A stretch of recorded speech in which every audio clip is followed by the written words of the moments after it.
لا حول ولا قوة إلا بالله العلي العظيم.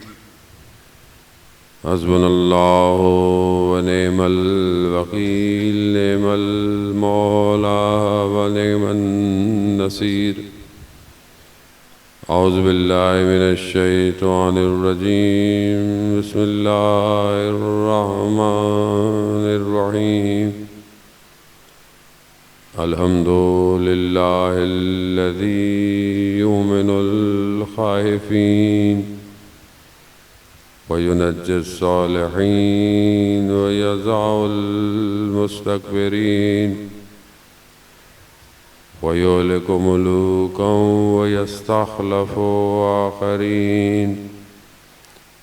والصلاة والسلام على رسول ثقلين محبوب رب المشرقين والمغربين جد الحسن والحسين نبينا سيدنا بالقاسم محمد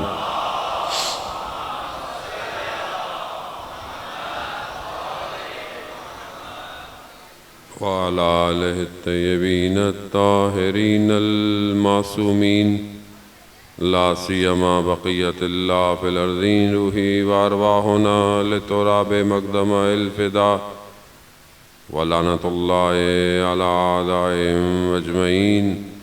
بسم الله الرحمن الرحيم. رب اشرح لي صدري ويسر لي أمري واحلل عقدة من لساني يفقهوا قولي.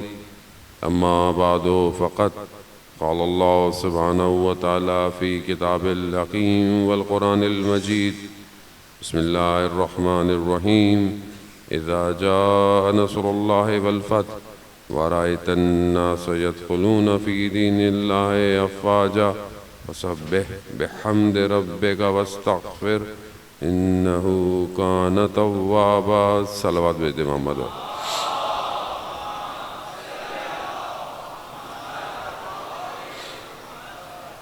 عزاداران سید الشہداء، شب عاشوراء ہے، وہ شب کہ جس میں ایک رات کا مہمان رہ گیا ہے. وہ قیامت کی رات ہے کہ جہاں مائیں اپنے بچوں کا آخری دیدار کر رہی ہیں. ہم آج کی شب کے لیے بہت محنت کرتے ہیں، بہت محنت تک یہاں پہنچتے ہیں. عزاداری، ماتم، جلوس، گریہ. خدا انشاءاللہ آپ سب کی عزاداری کو قبول فرمائے. انتظامیہ کی، مینجمنٹ کی، پولیس، اسکاؤٹ، رینجر، سیکیورٹی، علماء، نوعا، سلام پڑھنے والے، سب بات. ہر آدمی اپنی پوری کوشش کرتا ہے. کس کے لیے کرتا ہے؟ کیا سوچ کے کرتا ہے؟ کیا چاہتا ہے وہ؟ کیا اجر چاہیے اسے؟ کس طرح آپ دیکھ رہے پورا شہر، گلی گلی، ہر جگہ کوئی پانی پلا رہا ہے، کوئی نوحہ پڑھ رہا ہے، کوئی ماتم کر رہا ہے. کسی کے گھر میں فرش عزا بچھی ہوئی ہے. کس کو پرسہ دے رہا ہے؟ کیا چاہیے اسے؟ کوئی ریوارڈ چاہیے؟ کوئی جملہ چاہیے؟ نہیں. عشق ہے، محبت ہے امام حسین سے. وہ یہ دعا ہے عزاداران محترم. میں نے پہلے بھی عرض کیا، ہم جو یہاں آ کر بیٹھتے ہیں ہمارا کمال نہیں ہے، کمال امام حسین کا ہے کہ جو میرے جیسے شخص کو بھی جیسے ہی یہ دسترخوان بچھتا ہے بلا لیتا ہے، آ جاؤ آؤ، تمہارا رزق بھی میں نے لکھا ہوا ہے. رزق مادی بھی ہے، رزق معنوی بھی ہے. خود گریہ کرنا رزق ہے. کس کے نصیب میں ہے؟ سب کے نصیب میں تھوڑی ہے دنیا کے اندر رونا. رونا آسان نہیں ہے عزاداران محترم. رونے کے لیے احساسات، جذبات، انسان کی عقل وہاں جا کر ملے جہاں سے گریہ واپس آئے. آسان نہیں ہے رونا، بقا کرنا. جب انسان زبان کھولتا ہے تو پتہ چلتا ہے کیا ہے. کیونکہ زبان اس کی عقل کی عکاسی کر رہی ہے. انسان اپنی زبان کے پیچھے پوشیدہ ہے، مولا کا قول بھی ہے. زبان کھولتا ہے پتہ چلتا ہے اچھا ڈاکٹر ہے، زبان کھولتا ہے اچھا پتہ چلتا ہے ذاکر ہے، زبان کھولتا ہے اچھا پتہ چلتا ہے انجینئر ہے. زبان عکاسی کرتی ہے، اور قلب کی عکاسی آنسو کرتے ہیں. آنسو، اشک بتاتے ہیں یہ قلب کتنا پاک ہے، کتنا پاک ہے. کتنا گریا ہے میری زندگی میں، اور اس گریے کے لیے تو بہرحال احادیث و روایات آپ سنتے رہتے ہیں کہ کتنا ہے. امام جعفر صادق علیہ الصلوۃ والسلام ارشاد فرماتے ہیں اللہم صلی علی محمد. امام فرماتے ہیں کہ خداوند متعال حیا کرتا ہے کس کے لیے؟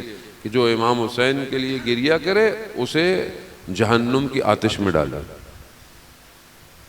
اتنا گریہ کا ثواب ہے. کس لیے ہے؟ وجہ کیا ہے؟ کیا کیا ہے امام نے؟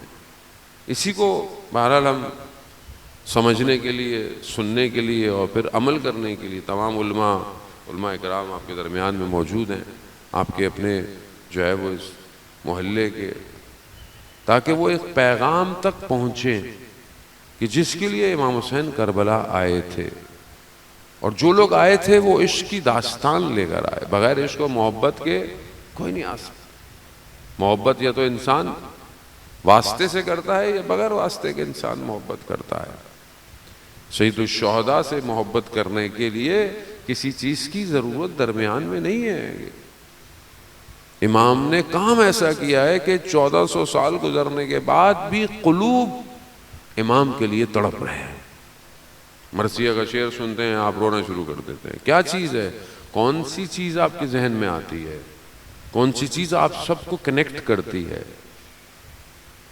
ایک خاتون کہ وہ کنورٹ ہوئی تو انہوں نے بیان کیا کہ آخر کیا چیز تھی کہ جن کو ان کو کنورٹ کیا. وہ بہرحال وہ مسلمان ہو گئی تھیں کرسچن سے، اور کبھی جب آئیں تو انہوں نے دیکھا یہاں تو بہت سارے اسکول آف تھاٹ ہیں، الگ الگ ہیں. اس کے پاس جاؤ تو اس کی برائی کرے، اس کے پاس جاؤ تو اس کی برائی کرے. تو کہتے ہیں مجھے منع کیا گیا تھا کہ ایک لوگوں کے پاس نہیں جانا، یہ لوگ ہیں ان کے پاس نہیں جانا. تو میں ایک منٹ انٹرنیٹ پہ، یوٹیوب پہ، تو میں نے کہا ایسے ہی ہمارا ہی ایک خطیب انگلش میں آ گیا. تو میں نے کہا کوئی دیکھ تو رہا نہیں ہے، چلو میں ٹرائی. تو کہا اس نے فضیلتیں بیان شروع کی، اور میں نے ایسے فضائل، ایسی کوالٹیز نہیں سنی تھی پروفٹ کے بارے میں، پروفٹ کی جو ہے وہ فیملی کے بارے میں نے ایسی تعریفیں نہیں سنی تھی. کہا پھر اچانک سے اس شخص نے ایک نام لیا. جیسے اس نے نام لیا جتنے لوگ بیٹھے تھے وہ رونے لگے، گریہ کرنے لگے. تو مجھے تجسس ہوا کہ یہ نام کس کا نام ہے؟ یہ کون ہے کہ جس کا نام لینے سے یہ سب رونا شروع کر دیا؟ اور یہ ہوا ان الحسین مصباح الہدی والسفینۃ النجات. کہا کہ جب میں نے پڑھا کہ 1400 سال پہلے 61 ہجری میں یہ شخص کربلا آیا تھا، اس وقت کے اس کے آنے نے آج تک لوگوں کو ہلایا ہوا ہے. تو یہ کون سا اسپارک جسے آج تک دنیا روک نہیں پا رہی؟ ہمیں اس کو آگے لے کے جانا ہے. یہ ایک نور ہے کہ جو اللہ نے ہمیں عطا کیا ہے. اس سے ہم نے اپنے معاشرے کو نورانی کرنا ہے، معاشرے کو بہتر کرنا ہے، معاشرے کے لیے کام کرنا ہے. یہی ہدف ہے. اگر سید الشہداء کی مجلس سے اٹھ کر انسان اپنی ذات کو، اپنے نفس کو، اپنے آپ کو بہتر نہ کر سکے تو پھر کوئی اور یونیورسٹی نہیں ہے، پھر کوئی اور درسگاہ نہیں ہے. یونیورسٹیوں کا حال آپ نے دیکھ لیا، معاشرے کا حال آپ کے سامنے، میڈیا، سوشل میڈیا، ٹی وی، سب آپ کے سامنے ہے. کون ہے جو ہدایت کی بات کر رہا ہے؟ وہ تو محرم کے اندر تو ہر کوئی ذکر کرتا ہے، کیونکہ بہرحال ہر کسی کو اپنا ویورشپ بھی چاہیے. ہم نہیں کہتے کہ ان کے اندر خلوص نہیں ہوگا، خلوص بھی ہوگا، یقیناً ہوگا. لیکن حقیقت میں کیا معاشرہ ویسا ہے جیسا اسلام چاہتا ہے یا نہیں چاہتا؟ اصل یہی ہے عزاداران محترم، مجلس ہو، عزاداری ہو، اس کے بعد معاشرے میں تبدیلی نہ آئے تو اس کا مطلب ہے یا تو بیان کرنے والا میرے جیسا کہیں کوتاہی کر رہا ہے، یا پھر سننے والوں کے اندر بیریئر لگے ہوئے ہیں، رکاوٹیں ہیں، خوب ان رکاوٹوں کو بھی دور کرنا ہے اور بہرحال پیغام بھی صحیح اپنے پاس لینا ہے اور اس تک پہنچنا ہے جو اصل وارث ہے اس عزاداری کا۔ اصل وارث کون ہے؟ اینا بدم مقتول کربلا، کہاں ہے جو کربلا کا بدلہ لے گا؟ کہاں ہے وہ کب آئے گا؟ وہ کیوں نہیں آ رہا؟ اس تک مجھے پہنچنا ہے۔ ہم یہ سمجھتے ہیں کہ ہم امام کا انتظار کر رہے ہیں، فرقہ کوئی بھی ہو، سنی ہو، شیعہ ہو، اسے کوئی فرق نہیں پڑتا، سب امام کا انتظار کر رہے ہیں، حتیٰ یہودی بھی انتظار کر رہے ہیں، کرسچنز بھی، منجی یعنی سیویئر ہر کوئی انتظار کر رہا ہے، بدھسٹ بھی انتظار کر رہا ہے، سب انتظار کر رہے ہیں، سب کی کتابوں میں اس کا تذکرہ ہے، نام الگ الگ ہے مگر شخص ایک ہی ہے، ایک ہی شخص ہے۔ سب سے زیادہ روایات احادیث ہمارے پاس ہے، شخص مشخص کون ہے وہ بھی ہمارے پاس ہے، کیونکہ ہم نے احادیث و روایات رسول خدا حضرت محمد مصطفیٰ صلی اللہ علیہ وسلم،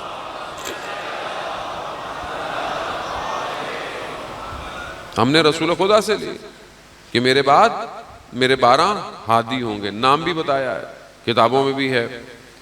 اہل سنت بھی، باقی فرقے بھی اس بات پہ یقین رکھتے ہیں کہ آنے والے کا شخص کون ہے، بس فرق اتنا ہے وہ پیدا ہوگا، ہم کہتے ہیں پیدا ہو چکا ہے، اس سے کوئی فرق نہیں پڑتا۔ بہرحال جب امام ظہور فرمائیں گے تو یقیناً پیدا ہوں گے، تبھی ظہور فرمائیں گے۔ لیکن ہم انتظار کیسے کر رہے ہیں؟ بنی اسرائیل جب فرعون کے شکنجے میں تھی تو بہت سختیوں میں تھی، عذاب میں تھی، قرآن کہہ رہا ہے کہ بچوں کو مار دیتا تھا، عورتوں کو غلام بنا دیا، مردوں کو مار دیا۔ بنی اسرائیل شکنجے، بنی اسرائیل نے خدا کی بارگاہ میں التجا کی ہے، نجات مانگی ہے۔ روایات کہتی ہیں کہ کچھ سال کم ہو گئے ان کی اس مصیبت کے، غالباً 160 سال یا کچھ ایسے تھے، کم کر دیے خدا نے، اور جلدی حضرت عیسیٰ کو بھیج دیا۔ کیسے بھیجا؟ حضرت فرعون کا سسٹم، فرعون شخص نہیں تھا، فرعونیت ایک سسٹم ہے پورا جسے قرآن تذکرہ کر رہا ہے، فرعونیت نظام ہے۔ اسے پتہ چل گیا، اسے کس نے بتایا؟ بہرحال وہ ایک اخبار غیبی اس تک پہنچی کہ ایک بچہ پیدا ہوگا اور جو تمہاری حکومت کو پلٹ دے گا۔ اس نے کیا کہا؟ اس نے بولا کوئی بچہ پیدا ہی نہیں ہونا چاہیے۔ فرعون اپنے آپ کو کیا سمجھتا تھا؟ انا ربکم الاعلی، وہ یہ کہتا تھا، مارنا شروع کر دیا، جس کے پیٹ میں حمل ہے سب کو ختم کر دو۔ لیکن فرعون یہ نہیں پتا تھا کہ کس کے مقابلے میں یہ سارا کام کر رہا ہے، وہ خدا۔ دیکھیں یہی قرآن ان باتوں کا ذکر کیوں کرتا ہے، قرآن ان چیزوں کا ذکر کیوں کرتا ہے کہ دشمن اپنی پوری طاقت لگا لے، پوری پلاننگ کر لے، مگر جب خدا چاہتا ہے تو اس بچے کو فرعون کے گھر میں بڑا کرتا ہے۔ فرعون کتنی طاقت لگائی، کتنی سازشیں کی، سب ختم کر دو۔ پروردگار نے حضرت موسیٰ کی والدہ کو وحی الہام بھیجا، کیا بھیجا؟ اس کو پانی میں بھیج دو۔ ماں تھی، کیسے بھیجتی؟ کہا وہ رب نہیں، ہم اس کو تمہاری طرف پلٹائیں گے۔ وہی ہوا کہ ان کی خدمت کے لیے ان کی ماں ہی کو بلانا پڑ گیا۔ لیکن آپ یہ دیکھیں قرآن واضح کر رہا ہے، یہ ہمارے لیے عبرت ہے، ہمارے لیے اتنا بڑا پیغام ہے۔ فرعون اتنی بڑی حکومت، اتنا سب کچھ جو مار رہا ہے، سب کچھ کر رہا ہے، شکنجے میں لیا ہوا ہے، اپنے آپ کو پتہ نہیں کیا سمجھتا ہے، اس کے باوجود خدا نے فرعون کے اپنے دربار میں اپنے ولی کی پرورش کی ہے، پرورش کی، وہیں بڑا کیا۔ وہیں سے پھر حالات دیکھیں، قرآن تمام واقعات کو تفصیل سے بیان کرتا ہے۔ پھر واپس حضرت موسیٰ آئے، واپس اللہ نے کہا جاؤ تبلیغ کرو، تبلیغ کی، جا کے پیغام کیا۔ فرعون نے تمسخر کیا، فرعون نے کہا عالمین کا رب، عالمین کا رب۔ اس کے بعد کیا ہوا؟ عزیزان محترم، آج بھی فرعونیت کا نظام ہے، بچوں کو مار رہا ہے، آپ کے سامنے مردوں کا، مسلمانوں کا قتل عام کر رہا ہے، کوئی روک نہیں پا رہا، نہ کوئی آواز اٹھانے والا ہے، نہ کوئی اس کے خلاف ہے۔ بہرحال تھوڑے سے لوگ ہیں، باقی تو پوری دنیا اس کا ساتھ دے رہی ہے، اور اپنے آپ کو کیا سمجھتا ہے؟ فرعون ہی تو سمجھتا ہے کہ کوئی کچھ نہیں کر پائے گا، مگر بھول گیا ہے اللہ نے اپنے نمائندے کو بچا کے رکھا ہوا ہے، اور وہ آئے گا، اور وہ جب آئے گا تو جیسے وہ فرعون اس دریا میں ڈوب گیا، یہ فرعونیت بھی ڈوب جائے گی۔ اللہم صلی علی محمد۔ مگر حضرت موسیٰ کے پاس لشکر تھا، حضرت موسیٰ کے پاس کیا تھا؟ فرعون کتنا بڑا لشکر، کتنا کچھ، گھوڑے، پورا نظام، کیسے کیسے آج آپ تک دنیا حیران ہے احرام مصر کیسے بنے ہوئے، کیسے بنا ہے ان لوگوں کے نے۔ حضرت موسیٰ کے پاس کیا تھا؟ حضرت موسیٰ کیا لے کر آئے تھے؟ کچھ نہیں، رات کی تاریکی میں بنی اسرائیل کو نکالا، نکلو، نکلتے نکلتے پہنچے دریا کے کنارے پر، وہ لشکر گھوڑوں پہ تھا، پہنچ گیا، پیچھے لشکر، آگے دریا۔ بنی اسرائیل کے لوگوں نے کہا حضرت موسیٰ سے کہ اس سے تو بہتر تھا ہم اسی کے ظلم میں ہی برداشت کرتے، امتحان تھا، جب تک یہ نہیں سمجھیں گے خدا کیا ہے، خدا کا ارادہ کیا ہے۔ خدا بالکل دیوار کے کونے پر لا کر یہ دکھانا چاہتا ہے کہ جب سب بند ہو جائے گا تو خدا تمہارے دروازوں کو کھولے گا۔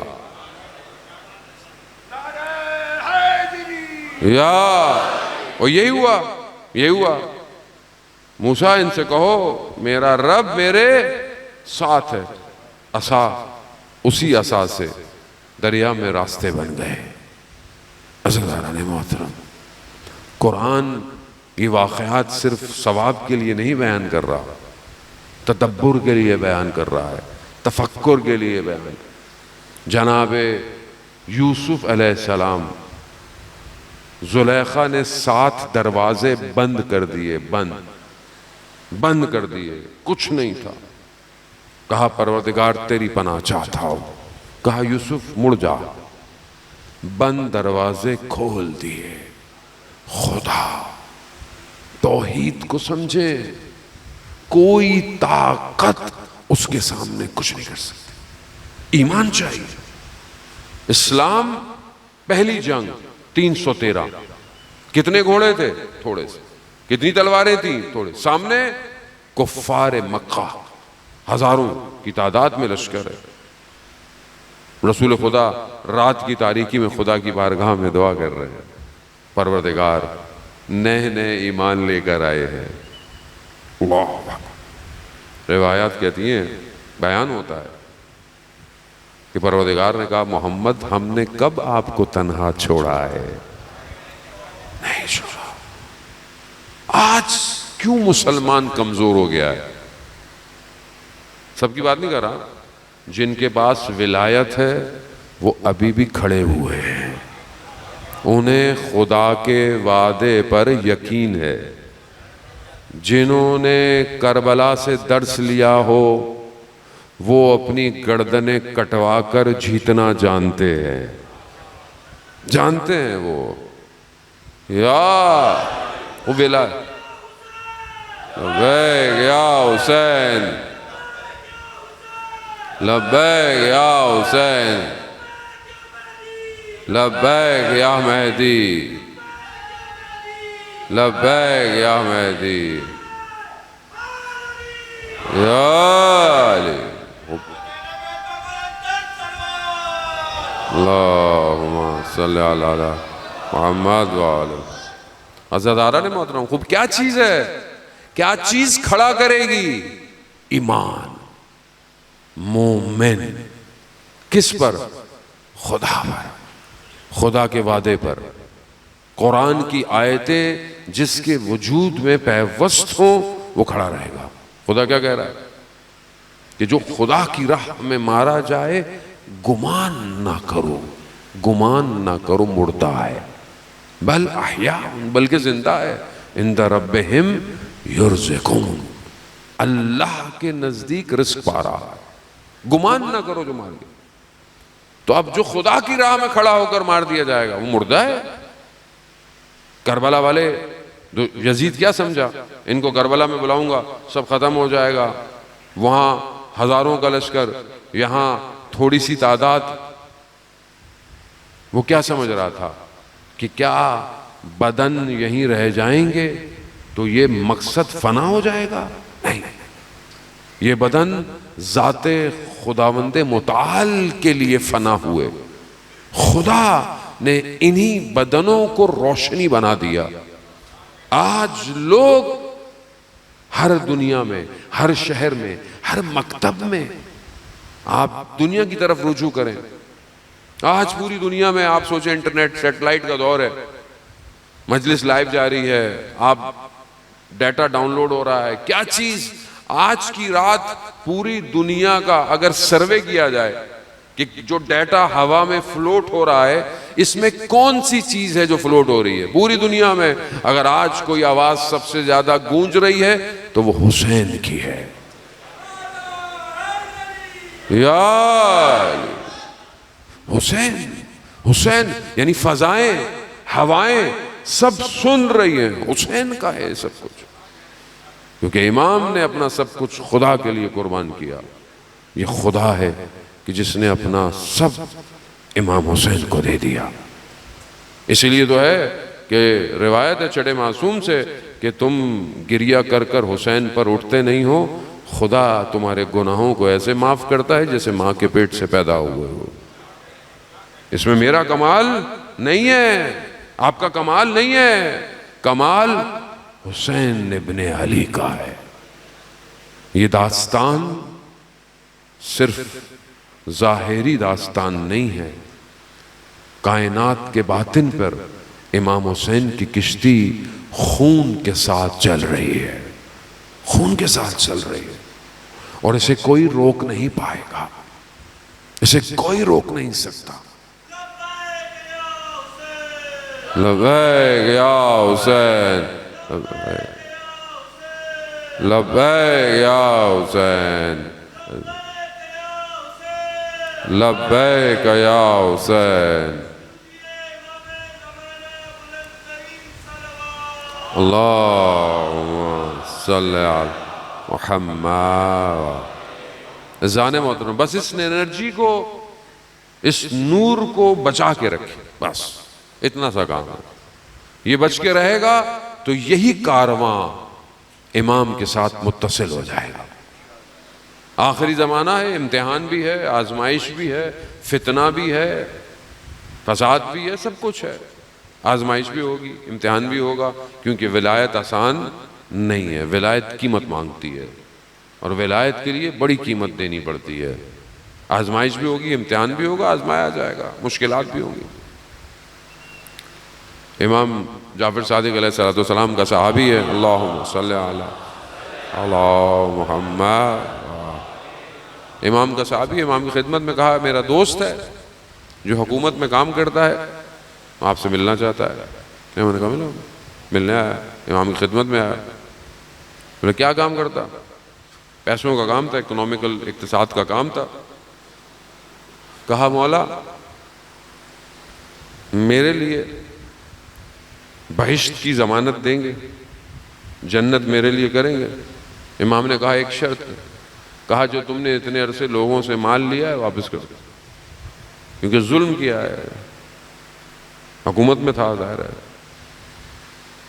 کہا مولا مجھے سب کا پتہ نہیں ہے۔ کہا جس کو پتہ ہے واپس کرو، جس کا نہیں پتہ صدقہ دے دو۔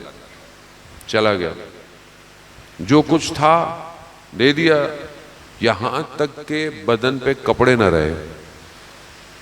وہ جو دوست تھا، جو امام کا صحابی تھا، اس نے جا کر کپڑے دیے۔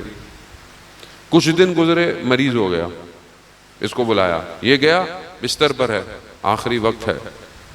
اچانک سے اس بے ہوشی کی حالت میں تھوڑا سا بیدار ہوتا ہے اور کہتا ہے اپنے اس دوست کو کہ تمہارے مولا نے جو وعدہ کیا تھا پورا کر دیا۔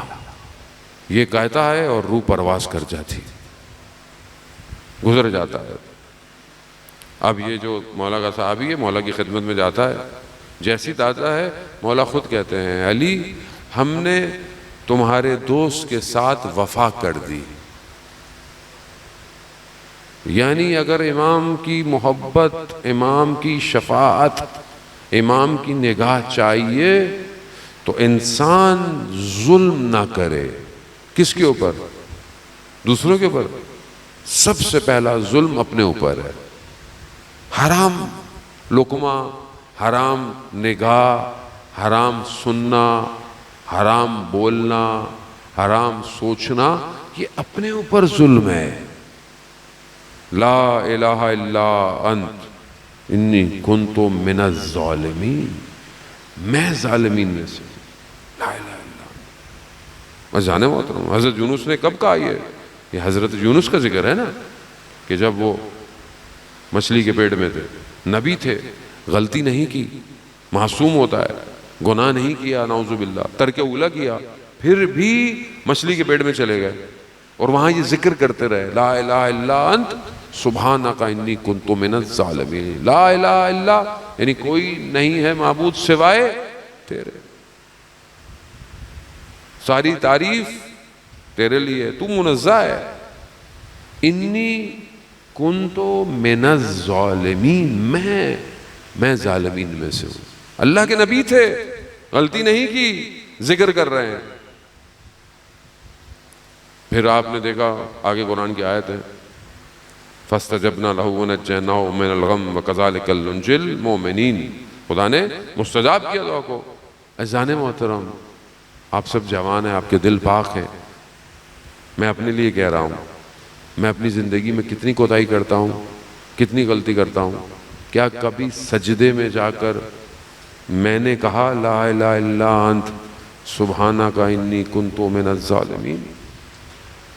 کبھی کوشش کی رات کی تنہائی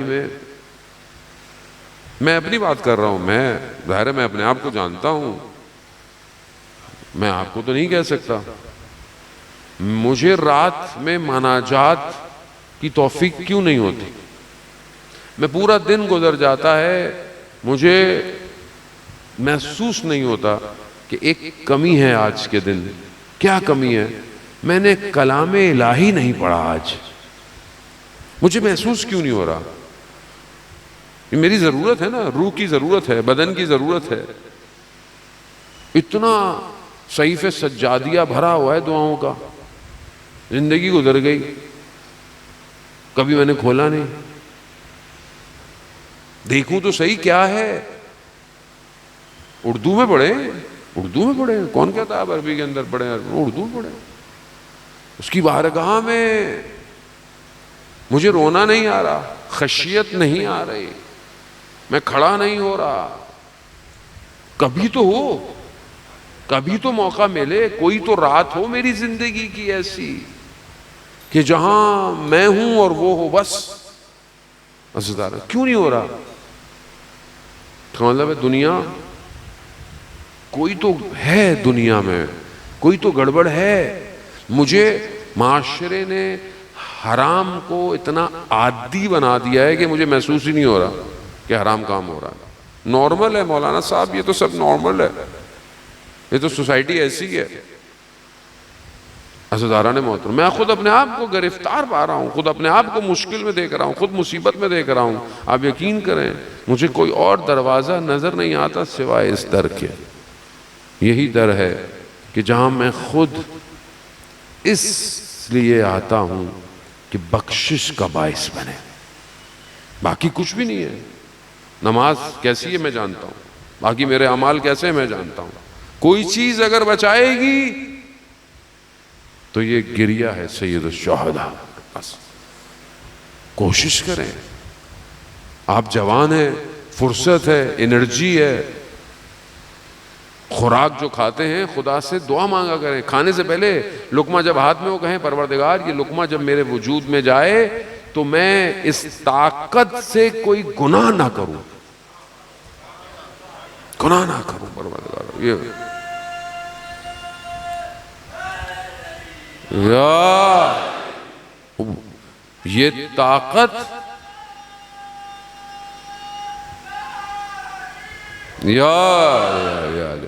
یہ طاقت مجھے ملے تو میں تیری بارگاہ میں عبودیت اور بندگی کروں.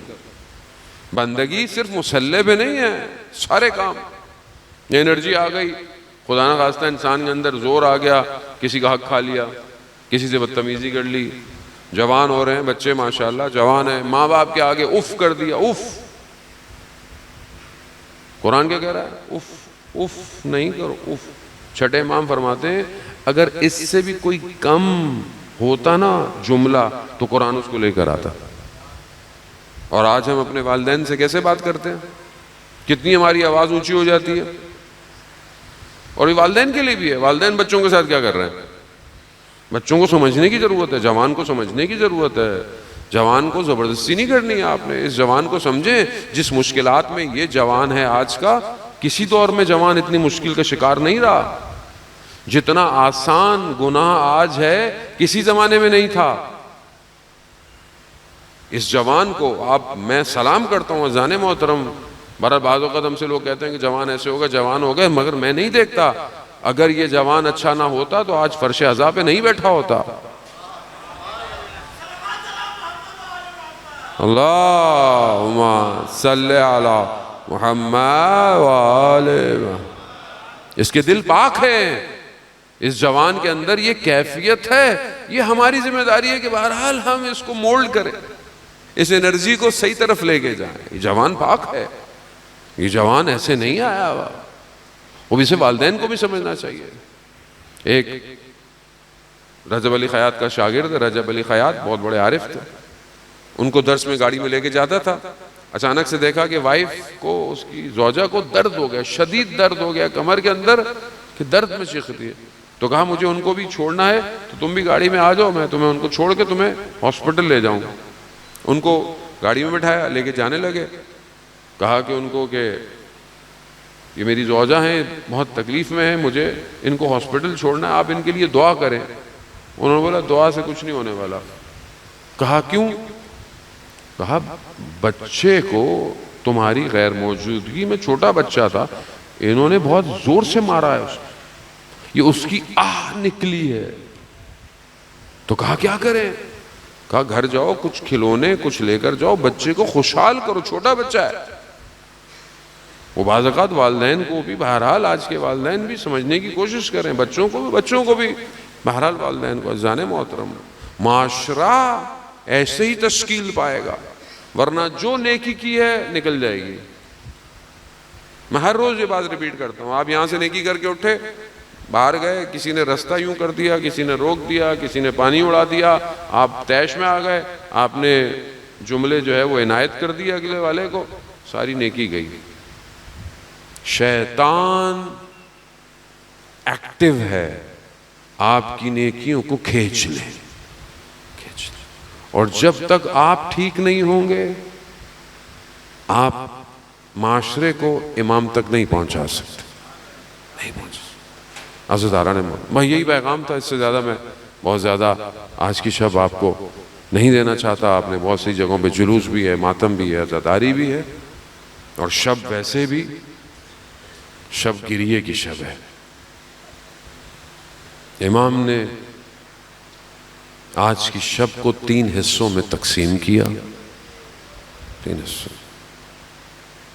ایک حصہ قرآن کی تلاوت. کوشش کیجئے گا چاہے 5 آیتیں پڑھیں، مگر آج کی رات قرآن پڑھ لیجئے گا. کیوں؟ امام نے پڑھا تھا. 5 آیتیں پڑھ لیں. امام قرآن پڑھتے ہیں، قیام کرتے ہیں، قعود کرتے ہیں، ذکر کرتے ہیں. ایک حصہ اصحاب سے گفتگو کا، اصحاب کے ساتھ. ایک حصہ اپنی بہن سے، بچوں سے، اہل و عیال سے گفتگو. 3 حصوں میں امام نے رات کو تقسیم کی.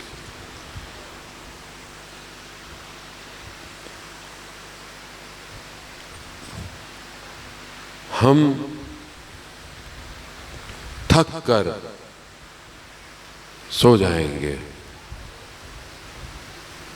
کل کا دن بھی ہم فاقہ کریں گے، شام کو تھکے ہوئے آئیں گے، سو جائیں گے۔ سلام ہو علی کی بیٹیوں پر جو رات بھی جاگتی رہیں، اور دن تو کیسا دن تھا، اللہ! مصیبت تو کل شروع ہوتی ہے نا۔ ہاں عزیزان محترم، شب ہوئی جب بیان کرتے ہیں کہ امام حسین بی بی زینب کی خدمت میں ہیں، بہن بھائی باتیں کر رہے ہیں، بہن بھائی سے کہہ رہی ہے بھیا کیا یہ لوگ جو آپ کے ساتھ ہیں کل آپ کا ساتھ دیں گے؟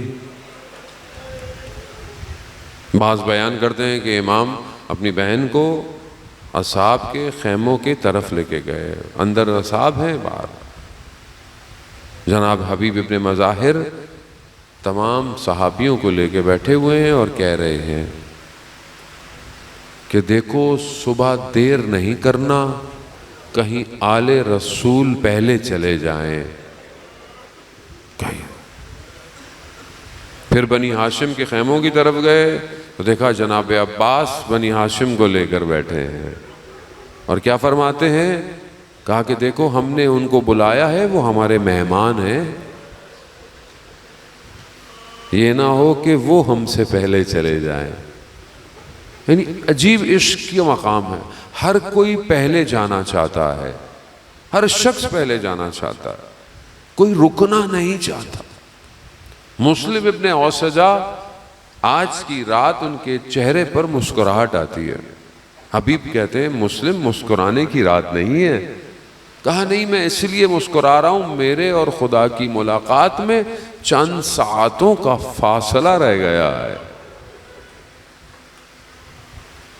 عجیب لوگ۔ مقاتل کہتے ہیں امام نے اصحاب کے خیموں میں گئے، سب کو جمع کیا اور ان سے کہا کہ دیکھو ان کو جنگ مجھ سے کرنی ہے، یہ میرے خون کے پیاس ہے،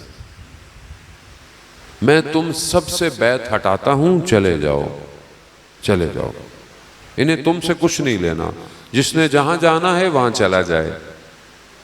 کہتے ہیں کوئی نہیں گیا تو امام نے کہا چراغ کو گل کر دو، شاید شرم و حیا کی وجہ سے نہ جانا چاہتے ہو، اندھیرے میں جس نے جانا ہے، جس کا ہاتھ پکڑ کے لے کر جانا ہے، چلے جاؤ۔ چراغ روشن ہوا، کوئی نہیں، 3 دفعہ چراغ گل ہوا، اور تینوں دفعہ چراغ روشن کرنے کے لیے امام نے صرف ایک ہی نام لیا، عباس۔ مولا عباس کا نام کیوں لے رہے ہیں؟ امام جانتے ہیں اگر کوئی چلا بھی گیا عباس نہیں جائے گا۔ ہاں زداران محترم، شب ہے، شب کی بڑی مصیبتیں ہیں، شب کے بہت مصائب ہیں۔ کہتے ہیں امام رات کی تاریکی میں خیمے سے باہر نکلے، کس طرف؟ وہ جگہ جو کل مقتل بنے گی اس طرف امام۔ تو نافع جو ہیں وہ امام کے صحابی ہیں، دیکھا یہ آواز آ رہی ہے، امام نے وضو ہے، کہا بلال ابن نافع ہو۔ تو مولا کیوں؟ کہا مولا میں نے رات کو آپ کو دیکھا تو میں نے کہا مناسب نہیں ہے کہ آپ اکیلے رات کو جائیں، میں آپ کے ساتھ ساتھ آ جاؤں۔ امام نے رات کے اس حصے میں ایک ایک کر کر مقام بتایا، کہا یہ وہ جگہ ہے جہاں علی اکبر گرے گا، یہ وہ جگہ ہے جہاں قاسم کے بدن پر گھوڑے، یہ اونچائی دیکھ رہے ہو یہاں 6 مہینے کا بچہ شہید ہو، اور کہتے ہیں کہ ایک مقام سے امام بڑی تیزی سے گزر گئے. نافع نے بولا امام یہ کون سی جگہ ہے؟ یہاں سے کسی خاتون کے گریے کی آواز بھی آ رہی ہے. امام فرماتے ہیں یہ وہ جگہ ہے جہاں ہم کل گریں گے اور یہ آواز اور کسی کی نہیں، یہ ہماری والدہ کی آواز ہے. ہاں زیادہ آج کی رات تو جناب سیدہ جانتی ہیں کربلا. خدا ہم سب کو کربلا کی زیارت نصیب کرے. کربلا جا کر انسان لمس کرتا ہے. گو کے مقام تبدیل ہو گئے لیکن بہرحال کربلا کربلا ہے. کربلا میں جا کر آدمی انسان محسوس کرتا ہے ان مقام کو، جگہوں کو. نہ جانے کس جگہ امام کب بیٹھا ہوگا، کیسے بیٹھا ہوگا، کس حالت میں بیٹھا ہوگا. رات گزرتی گئی، صبح صادق. امام کا مؤذن کوئی اور ہے، جو اذان دیتا ہے نا وہ کوئی اور. امام نے جب اذان کا وقت آیا کہا اینا اینا علی، علی کہاں ہے؟ علی اکبر کو امام نے پکارا. علی اکبر آگے جی بابا. کہا آج اذان آپ دیں گے.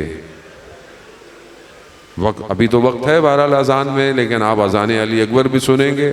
عزیزانو روز عاشورہ جناب علی اکبر نے اذان دی. اللہ اکبر اللہ اکبر. جب یہ آواز خیموں پہ گئی نا تو بی بی زینب نے کہا یہ اذان آج کون دے رہا ہے؟ بس عزاداران محترم صبح عاشور ہو گئی.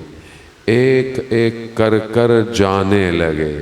جانے ساری مصیبتیں چند دن آپ نے سنی ہیں، مصیبتیں تر و تازہ ہیں عزاداران محترم. جب سب چلے گئے ایک وقت آیا امام اپنی تلوار کے سہارے دشت کربلا میں بیٹھے ہوئے ہیں. چہرے پر زخموں کے نشان ہیں، جگر پہ علی اکبر کا داغ ہے، کہیں علی اصغر کا خون ہے، کہیں بھائی عباس کے کٹے ہوئے بازوؤں کا خون ہے. یہ خستہ حالت ہے. تھکا ہوا ہے حسین، بھوکا ہے حسین، پیاسا ہے حسین، اجڑ گیا ہے حسین، تنہا ہے حسین. تلوار پہ سہارا لیے، دائیں دیکھا بائیں دیکھا. اینا اینا مسلم، اینا اینا ہانی ابن عروہ. مسلم کہاں ہو؟ ہانی کہاں ہو؟ حبیب کہاں ہو؟ کوئی جواب نہ آیا.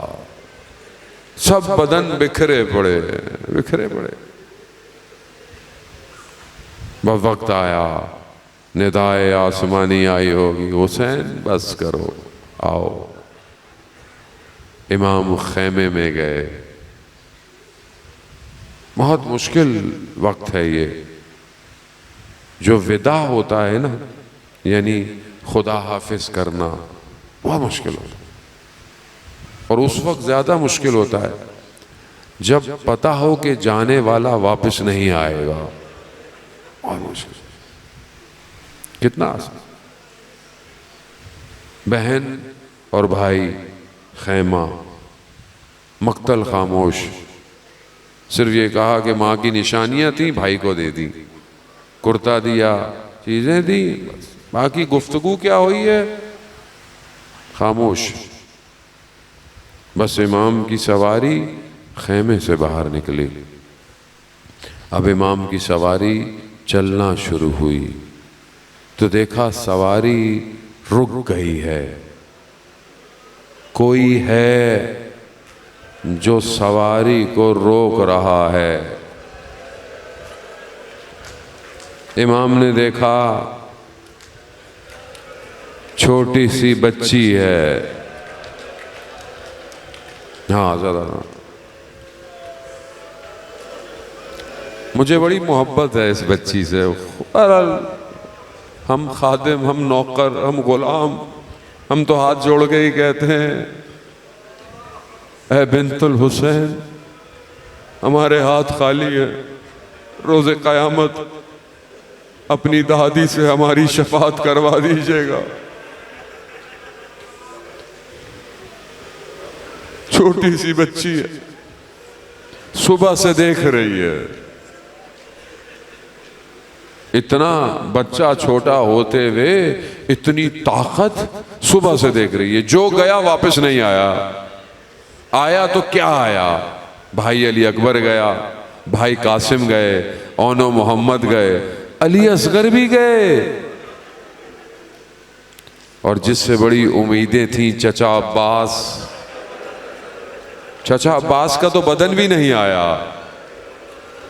آپ تصور کر سکتے ہیں اس بچی کی کیفیت کیا ہوگی؟ نہیں کر سکتے، کر ہی نہیں سکتا انسان. اب بچی دیکھ رہی ہے بابا جا رہے ہیں، اور اب ایسا جا رہے ہیں واپس نہیں آئیں گے. جن کی چھوٹی بیٹیاں ہیں وہ تھوڑی دیر تصور کریں کہ آپ گھر سے جا رہے ہو اور آپ کو پتا ہو آپ واپس نہیں آئیں گے.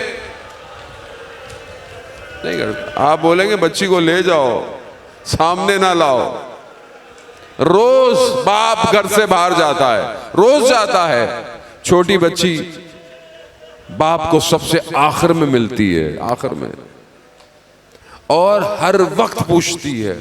میری بھی چھوٹی بیٹی ہے، جتنی دفعہ بتاؤں میں کب آؤں گا، ہر دفعہ پوچھتی ہے کب آؤ گے بابا، کب آؤ گے بیٹا؟ ابھی تو بتایا تھا. نہیں بابا کتنے بجے آؤ گے؟ اور جب آپ جاتے ہیں نا تو سب سے پہلے وہی ملتی ہے. بیٹی ہوتی ایسے ہی ہے.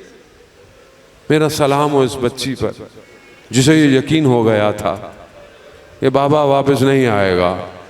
تو بچی نے یہ بھی نہیں کہا بابا کب آؤ گے. بچی نے کیا کہا؟ مقتل کہتا ہے بچی نے کہا بابا ہمیں مدینہ واپس چھوڑاؤ، ہمیں مدینہ واپس چھوڑاؤ بابا.